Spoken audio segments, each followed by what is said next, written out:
So here I'm using 1/8 inch plywood. I just get this from Home Depot and then cut it down with a table saw. Before I put it in my Glowforge, I put some masking material over it. So this is from Stencil Ease. I get it off Amazon, and I will make sure that I tag any products that I use, and I'll put the links for them on my blog page, so make sure you check that out. And so I just cover my material this way I don't get all those burn marks that you would get without it.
Now that you have your earrings cut out, you want to make sure you take off that masking layer.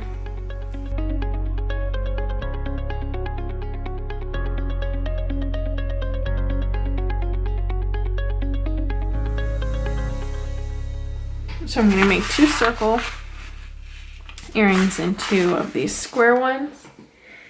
And depending on what kind of look you want, you can stain them, you can leave them natural.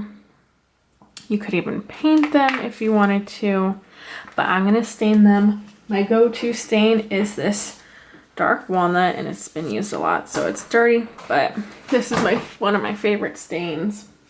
So the stain can get a little messy, so I like to use some paper towels, and I open up my can.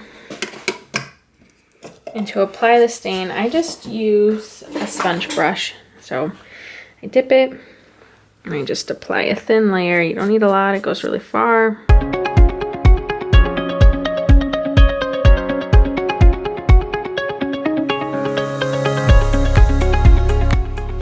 So that's all you need. And I want to wipe off any extra.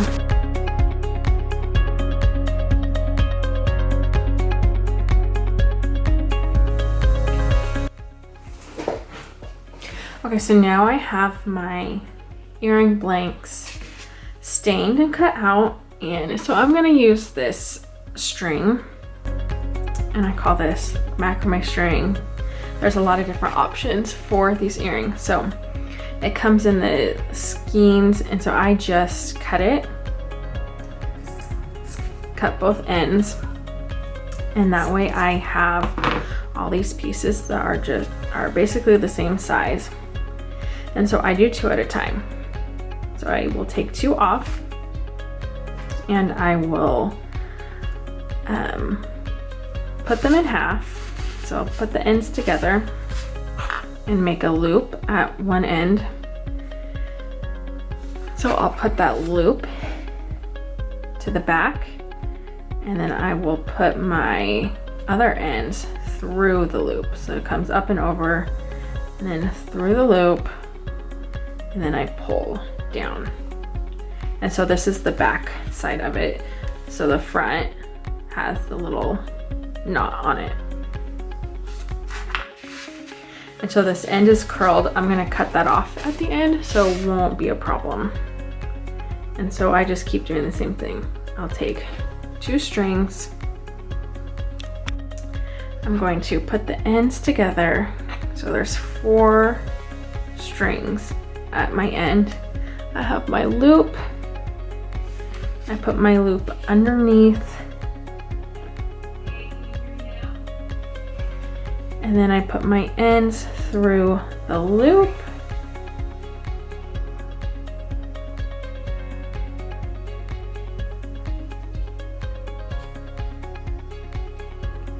And then I pull. And so I'll just put as many of these as I want to make it filled up.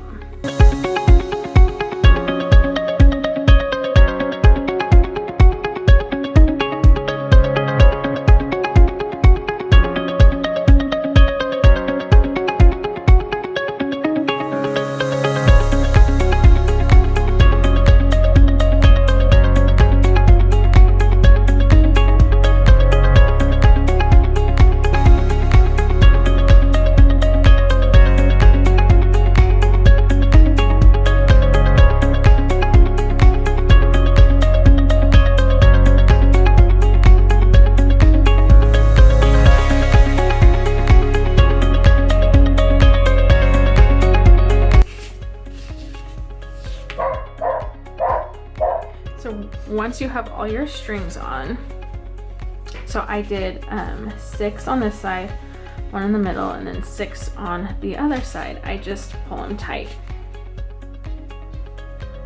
And I found that they stay really well as long as you pull them tight.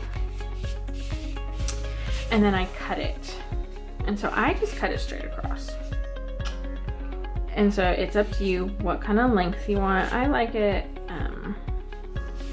I think probably about 1 inch on mine.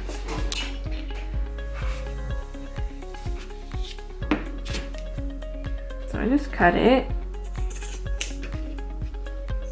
And if it seems too long, after I put it on, I can just trim a little more off. I make sure that I don't have any strings hanging off.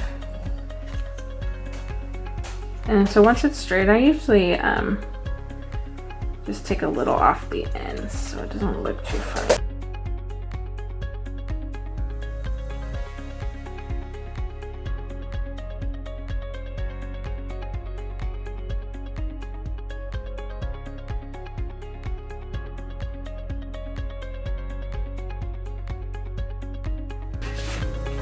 Okay, so now that I have my second earring done, I'm just going to cut. I will just be really careful and kind of measure out. I'm gonna eye it, and I'm just gonna cut, make a line where I think it's even with the other one.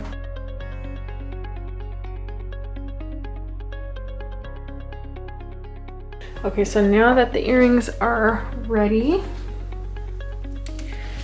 we are going to put on the jump rings and the earring hook. So I have 2 different sizes, and this just helps this be straight. And I have these little pliers that I use. And so the bigger jump rings are usually easier to open. I just open it by hand. And I close it. And then I open this one. And so I'll use both pliers for this. It's a little harder. So it just needs to be open enough that it will slide onto this jump ring.